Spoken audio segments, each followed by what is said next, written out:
And if you don't mind, you can share your screen, Lena, and also introduce yourself so we get to know a little bit more about you, and then take 15 minutes or so with some presentation, and we can jump into Q&A afterwards. But I'll give you the mic. Awesome. Sounds good. Thank you so much. I'm going to open up my slides here. You should be able to see my presentation. Should say how to learn from failures and pivot your business. So I'm Lena, right now Lena. we can see your Canva, but not your presentation. It went off of your presentation into a different Oh, shoot. tab. Sorry. There we go. It's here. Okay. I was trying to hide the fact to have 18 tabs open, but now you know my dirty secret. So all good. All right. Okay. Let's just maybe minimize the overwhelm here. No Okay. shame in all the tabs. Okay, so yes, I am Lena. I am a 7 times entrepreneur technically, and I really like to say that because I'm all about normalizing how not only how difficult entrepreneur is, but just how much pivoting and failures I think it requires to stay in the game and find the thing that's really going to work for you. So today, I want to share with you what I've learned about how to learn from your failures in your business and pivot your business. I currently live in Valencia, Spain. I just moved here with my husband 2 months ago. I lived in Canada for 15 years. I moved here because I built my business that gives me time, location, and financial freedom. Because of all the failures I've done, I finally found the thing that really works for me and brings me joy and gives me the freedom that I've been seeking. I'm originally Croatian. I used to work in corporate for 7 years. I was a product manager in tech. I used to build software for companies. I also led an innovation team before. So I sort of had some entrepreneurial exposure a little bit inside my corporate life. But I really found my calling in entrepreneurship. And so that's a little bit about me. So if you're ever in Valencia in Spain, hit me up. And I'll be more than happy to meet you for a coffee or something like that. All right, so let's jump into the topic for today. So the first thing that I really want to share with you is I want you to stop avoiding or hiding from your failures, because everyone fails as an entrepreneur, and I believe it's the way to actually move forward, because failures give you data. And also I'm going to be sharing with you a framework for how to actually use your failures to position yourself as an authority, which I know sounds super backwards, but I've been doing this for 4.5 years and it actually works, as crazy as it sounds. But I think a lot of people are very scared of failures. There's a lot of shame in the online space about failing, and I'm all about normalizing that. And so I want you to just really try to shift your mindset throughout this presentation about the view of failures and how to look at that. And I truly believe that there's actually gold in failures. So that's kind of really the first thing here. So what I want to share with you today is pretty simple. It's what I call the minimalist entrepreneur method, which is my method for how to really move quickly within your business, how to, basically build your business in a way that gets you to success as fast as possible, but also allows you to fail so that you can, what I like to call, fail forward, right? I think the worst failures are the ones where we just get stuck and then we don't want to move forward. But I think as long as you are able to take your failure and move forward to and try the next thing, it's not really a failure. So again, very simple framework I'm going to share with you. Number one is move fast, fail fast. So I call this the MVP mindset. So maybe just pop a yes in the chat if you've ever worked in tech and you know the MVP, like the minimum viable product concept. So just let me know if that kind of sounds. I feel like maybe Allison out there in the chat, maybe she'll know the MVP mindset, but the whole idea is that you are doing things very minimally so that you can launch them quickly. So the first part is move fast, fail fast. Number two is don't fall in love with your own ideas. This is a really big one. A lot of ego involved here that I'm going to show you how to let go. And number 3 is turn your failures into assets. So this is the overall framework, and I'm walking you through every step with examples. But this is essentially what has taken me through 6 different business ideas and finally finding the 7th business that not only created, a successful business for me, but has actually given me time, location, and financial freedom living in Spain with practically having 0 meetings in my calendar most days, making 4 or 5 figure months, and just like honestly having a really, really great time living my life. So the first part of the framework is move fast, fail fast. So again, minimum viable product mindset. I want you to think about launching things into the market as soon as possible, because your job is to validate your business ideas. But I put a bracket here, invalidate, because really we're trying to prove whether our ideas actually have a space in the market. And I think a lot of the time we set out to prove that they're going to work. But a really good mindset as well is how can we disprove our ideas? Because with entrepreneurship, 90% of startups fail, 90% of ideas don't really have actual market demand. And so your job is to cycle through a lot of ideas quickly so that you can find the idea that's going to work the best, right? And in order to cycle through ideas quickly, you need to launch things minimally. No bells and whistles, no frills, just get it out into the market as soon as possible. So this is basically my entrepreneurial journey. When I first quit corporate in February 2020, I cycled through 6 different business ideas in 19 months, which is quite a lot. And the way that I did it was I built things in a really minimal way, or when I partner up with people, we built what I like to call minimum viable products. And so this was the timeline. February 2020, I worked with one of my mentors to build a SaaS app called Wild Letter. Didn't work out. March 2020, I built my own app called Hippokite. Didn't work out. April to July 2020, I self-published a book called The Making of Product Managers. Didn't really work out. August 2020, I tried to build a B2B marketplace, fashion marketplace, with actually 2 successful founders who had previous, I think like $8 million, $12 million exit. Didn't work out. September 2020, literally a month later, I built another app with my husband called Hypothesisly. Didn't work out. All of these were across different niches, and I was really doing a lot of different things. And then finally, February 2021, tried to build another marketplace. This one had a lot of viability in the market, but we had some issues like with the partnership with the people I was working with, just were not aligned on the vision. And so I ended up walking away. So again, it didn't work out, right?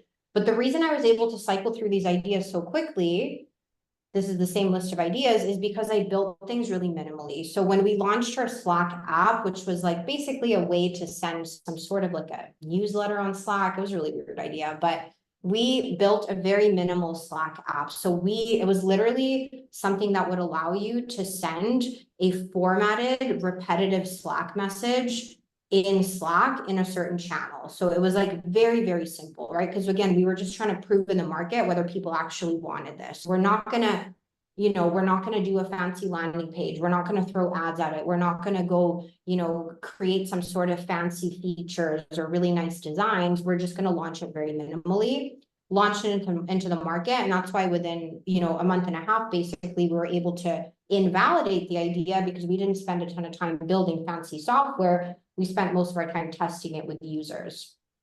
Same with my Hippokite app. This was something that was supposed to help people remember all the things that they accomplished in a job. So by the time it came to a job search or a job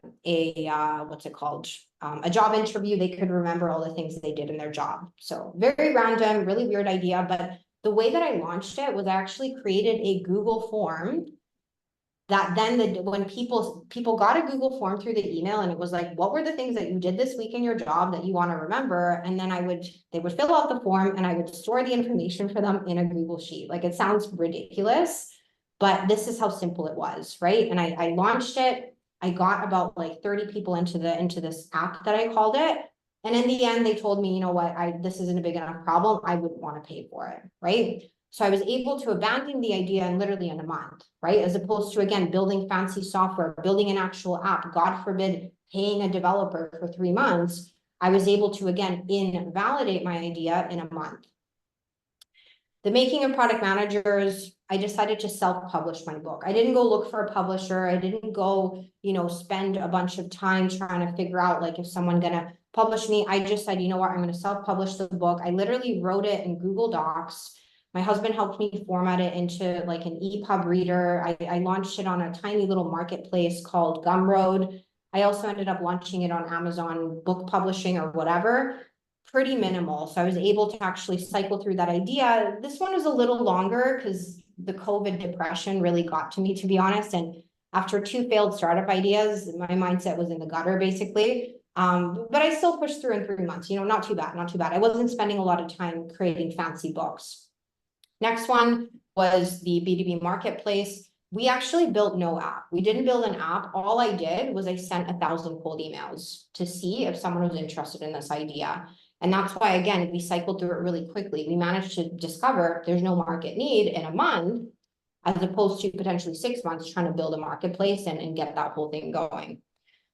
Another app here that I built with my husband, we built a Google Sheet prototype. So my husband's really good at coding in Google Sheets. So in about like 2 weeks, he built this app and we started deploying it to startup founders. So it was a tool for validating your business ideas.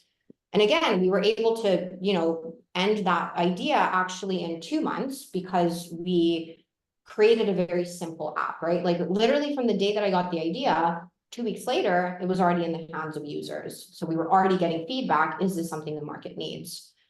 And then finally, OpenTemp, our B2B marketplace. Again, we didn't build an app. We didn't do anything. We just had an SMS alert system that would basically alert dental hygienists about the next temp job available at a dentist nearby. And they would just reply and tell us if they could make the shift. And we were testing, is there enough supply and demand in the market for us to actually build this marketplace, right? So again, this was a successful business idea. I ended up walking away because the partnership just did not work. Our visions were not aligned, but you can see it was really, really quick, right? Like we literally were able to validate the idea very, very quickly. I think Chad is saying walking away can be so tough. How do you balance the signals that you should pivot, abandon? Just takes more time to realize its potential. Yeah, so I think it all comes down to the quicker that you can get your idea into users' hands and actually in the market, the quicker you can start actually gathering data. And I think like at some point, you do just need to make a call. Some of these ideas, I'll be honest with you, like with Hippokite, for example, like this one still kind of haunts me sometimes because I'm like, was it just a really crappy implementation? Did people maybe actually want it? But with the chances of how much ideas fail in entrepreneurship, I truly believe that like sometimes you might be walking away from an idea that is a good idea, but the more that you test ideas, the more you're going to be able to tell actually what's going to work. And you can always come back to an idea. Something that we used to do when I worked at my innovation team back in 2021, or actually, no, sorry, it must have been before 2020, 2019, is we would actually test one idea, we would collect data for it, and then we would put it on the shelf. And we would do that for a 1-month sprint. Then we would move on to the next idea. We would gather data for it, and then we would put it on the shelf. Then we would do another 3rd-month sprint on a 3rd idea, gather the data for it, and then we would compare all of these 3 and see which one had the biggest signal. So that's something that can help you because you are cycling through more ideas. And so even if the first idea actually had more legs than the second one, now you have more confidence because you're like, okay, I tried 2 other things. This one definitely has the highest signal. So I truly believe that going through more ideas, you are able to then pick up on what actually is a strong signal. And sometimes you just have to really have that kind of like, I had some experience with market demand as a product manager. So I was able to kind of gauge like, okay, do users actually care about it? There's also like interview techniques that I use to understand whether someone actually cares about the idea or is just telling you what they want to hear. So it's a little more complicated, but it is possible to kind of like figure out when to walk away. How do you iterate ideas, or do you just kill it if your idea doesn't get any traction? I personally just kill the idea if it doesn't get any traction because I think that like people hold on to things too long. And I think this is going to go into like the next point I'm going to share with you in the framework. I think people fall in love with their ideas too much. And so we're very biased. And so I think we have a bias to work on things for longer. And that's why I like to kill my ideas faster, because I find that like that goes against the bias type of thing. Do I set traction levels goals first, or how do you know when traction isn't happening? For some reason, I feel like you've read the book Traction. So if you have, I love that. But I forget who the author is. But traction levels, I think for me, it's always come down to my customer interview method. So I don't know if anyone has read the book. It's something about like, can't remember the title of the book. It's like the Bible of customer research. It's something about like your mom. I can't remember. Maybe I'll try to find the book, but The mom there's test. the mom test. Yes, yes. So there are interview techniques that you can use to get to the crux of, does someone actually care about this problem that you're solving, or are they just telling you what you want to hear, like your mom would? So I leaned a lot on the mom test, but then I would also lean a lot on MVP kind of like experiments, even things like landing page experiments, like payment experiments, stuff like that. So I think the traction levels and goals always came down to sort of like that, sort of really close to willingness to pay for me at the end of the day, through either interviews or through experiments type of thing. All right. So again, 6 business ideas, 19 months. So that's how you're able to actually cycle through things really quickly. So the number 2 part of the minimalist entrepreneur method is don't fall in love with your own idea. So I think this is the biggest problem in entrepreneurship. And I even see this across my clients on a weekly basis is we love our ideas. We want them to live in the world. And sometimes we are very blind to the market signals, right? And so, you know, the market is always going to tell you what business ideas truly have legs. And I think it's so important to stay objective to that. And that was one of the biggest reasons why I was able to just cycle through more ideas. I think we have this big kind of like loss aversion with startup ideas. We're just like, oh my gosh, like what if this is $1 million idea? You know, if it's $1 million idea, you're going to feel it in the market. There's going to be a pull. People are going to be asking you, like, you're going to be able to tell very easily. I think a lot of the time we just want to believe it, but we might just be biased because we're in love with our own ideas. So a really big example for me was Hypothesisly, which was the tool that I built with my husband. And I had a really hard time letting go of this tool. And the biggest reason is that I let it go is there just was no willingness to pay. I was told multiple times, you know, startup founders don't have a budget for this kind of tool. Startup accelerators were not interested in paying for tools for the founders. Like it just was in a really awkward place in the market. And walking away from it was really hard because we'd spent a lot of time building this app. But I decided that, you know, like I just knew the market pull wasn't there. And I wasn't willing to continue working on something that I knew wasn't going to work out. And also the most important thing, I believed that I was going to find an idea eventually that was going to be successful. It might not have been the next one. It might not have been the next year. And literally it took me another year to build the 7th business and start it. But I think it's also like, if you have started an idea in the past, there's a high chance that you are going to come up with another really good idea. And so you don't need to get so attached, because clearly you're an entrepreneur in heart. And I think it's really important to remember that and believe that you will come up to a new idea. If this idea truly had legs and you abandoned it and you actually weren't in love with it, you just had a feeling it was going to work, you can always return to it, right? Okay, so the third part of the framework is turn your failures into credibility assets. So again, I feel like people always hide from their failures, but something that I've found is your failures can actually really position you as an authority and actually even make people want to hire you, which personally shocked me, but turns out it's true. So your failures are packed with lessons, right? And when you share those lessons, you're showing that you're actually an authority, even if you haven't succeeded, right? And so the first example is I actually wrote a Medium article on how I tested my first ever product idea as an early entrepreneur. It was literally March 10, 2021. I wrote it like a year after I had done this experiment. Wish I wrote it sooner. I ended up getting published in The Startup on Medium, which is the most highly published Medium publication on Medium. And I actually landed 3 consulting gigs helping entrepreneurs validate their business ideas. So it turns out that people actually wanted me to help them validate their business ideas because I had invalidated all of mine. So very backwards, but again, people see you've done the thing, you have the process, I want to learn from you. Another example is I created a YouTube video about how I had a failed launch. And then I turned that failed launch into a $5,000 launch in 2 weeks. So I turned my failure into a lesson and showed how I pulled myself out of it.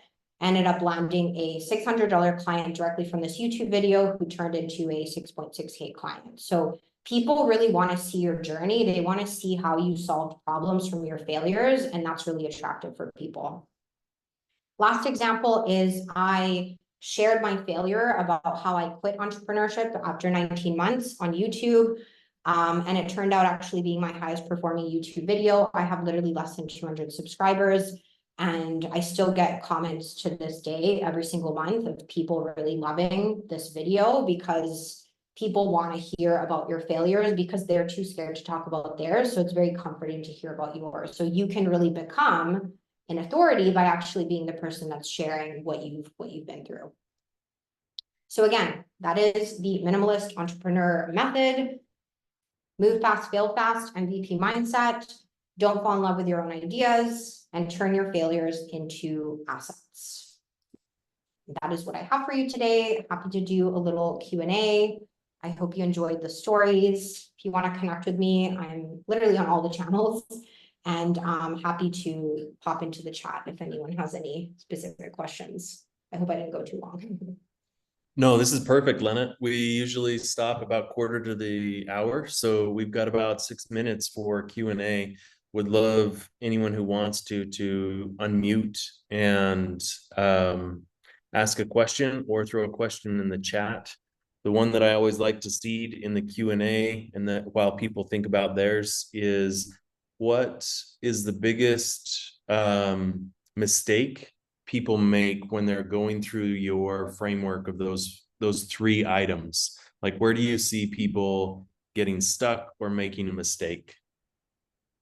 I think the biggest one is honestly the first step. I think I have this saying called nothing interesting happens in the building. I didn't invent it. It's like a very famous saying in the product manager world, or like kind of like the startup world, if you will.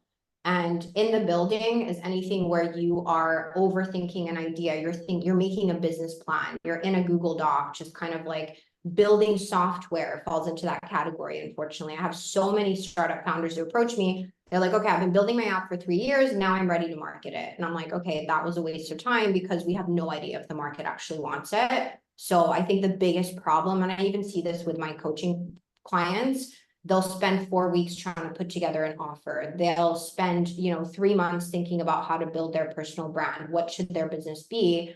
I think the best thing that you can do is just, again, get out into the market as soon as possible. Doesn't matter if it's perfect, because the longer you stay in the building, the longer you risk working on something that has no viability and wasting your energy. Because people say that startups eventually run out of money, that's why they fail. In my experience, there's actually energy. You run out of energy because if you work on an idea for 3 months and you put it in the market and now no one wants it, to me, that's a bigger rejection than I worked on it for 2 weeks, quickly threw it in the market. No one liked it. Cool, whatever. No harm, no foul. Let's just move on. So I think that's the number one mistake that I see.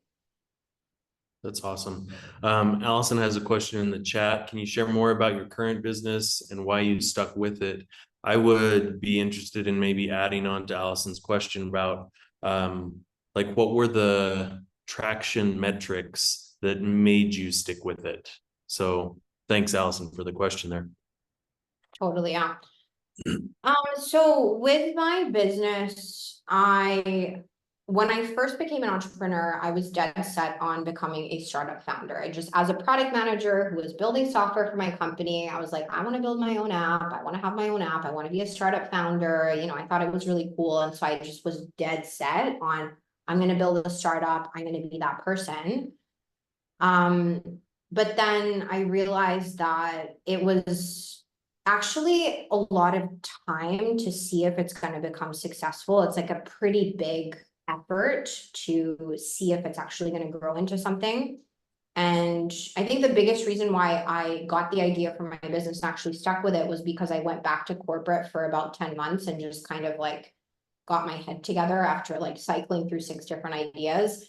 And I tried so many things and gotten so many skills from all my failures that I'd gotten a lot of clarity on what do I actually want to do. And when I was testing all these different product ideas as an entrepreneur, I was actually posting content on LinkedIn very consistently. So almost on a daily basis for the entire 19-month journey, I was posting content almost every single day. And I ended up actually building a personal brand. I ended up building an audience. And through that, I discovered that I'm really good at helping people build an audience, create content, be authentic online, and then also build a business. And I think the biggest thing too is I was able to do something that created profit really instantly. So I sell services. I am good at selling myself. I'm good at speaking to people. I'm good at serving people. And so I think it was really in my zone of genius. And a lot of it is though I tried a lot of different things and they all failed. And so it was essentially kind of like a process of elimination. Yeah. So I basically do I'm an online coach. So I do online coaching. I sell group programs. I, like I said, have 0 meetings in my calendar most days. I serve people on a one-to-many level, and my business can scale to like a pretty high revenue without me selling my time for money. And I think that's been the biggest advantage, honestly, why I've stuck with it. That's awesome. Appreciate that. I think maybe two things, and then we'll wrap up. One, Parker has a question in the chat, and then if you don't mind addressing that one, and then if people want to connect with you and engage with you, what is the best way for them to connect? Thanks for putting that slide back up, and then yeah, we'll have Parker's question as the last one for today. But this has been awesome. Thanks, Lena. Yeah, absolutely. Yeah. So feel free to connect with me on any of the channels. I'm on all those channels. So Parker's question, yeah. So saw a new idea, got a new idea, saw someone else is doing it, someone has beat me to it, right?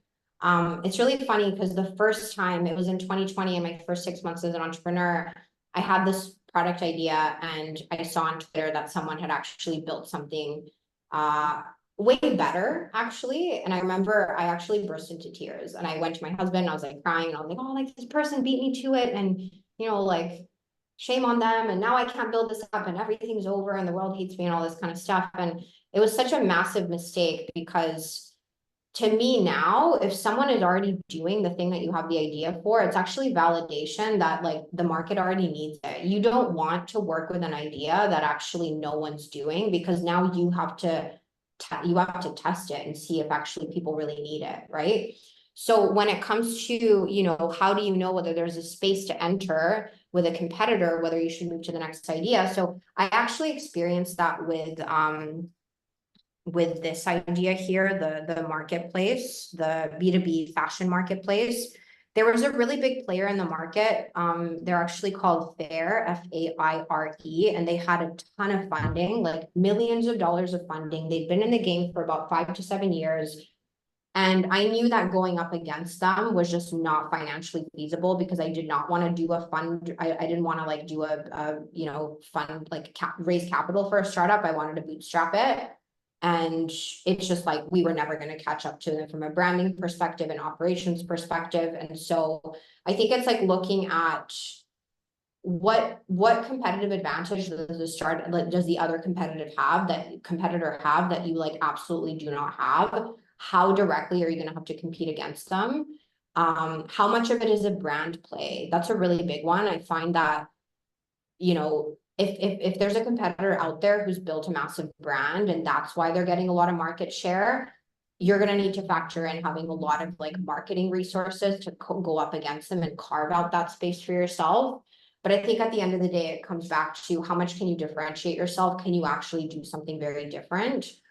Because even if someone out there is doing something similar, maybe there's a different angle, maybe there's a specific type of customer that you can serve and carve out that area of your market. So those would be some of the things that I would look at, but I certainly wouldn't look at it as a discouragement. I would look at it as evidence of like, great, people want to pay for it. How can I now get a slice of the pie for myself that's different from what they're doing?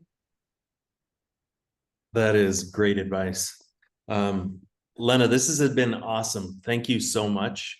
I know we're not on your time zone, so thanks for taking time out of off hours of typical. No worries. Really appreciate this. I would encourage everybody to connect, and thank you so much. This has been fantastic. Yeah, it's been incredible. Thank you so much for having me. Loved sharing my story. And yeah, definitely connect with me. Happy to add you to my network. So again, thanks Hannah for finding me on Sales Navigator. That's Yes. actually a LinkedIn tip for you. If you want to be found as a speaker, put speaker under your experience section on LinkedIn. It'll get picked up in Sales Navigator. So a little LinkedIn tip for you. That's awesome. Thanks so Hey, much. thanks all. We'll see you all next week, same time, and really appreciate you being here. It's good to see everyone. Thanks.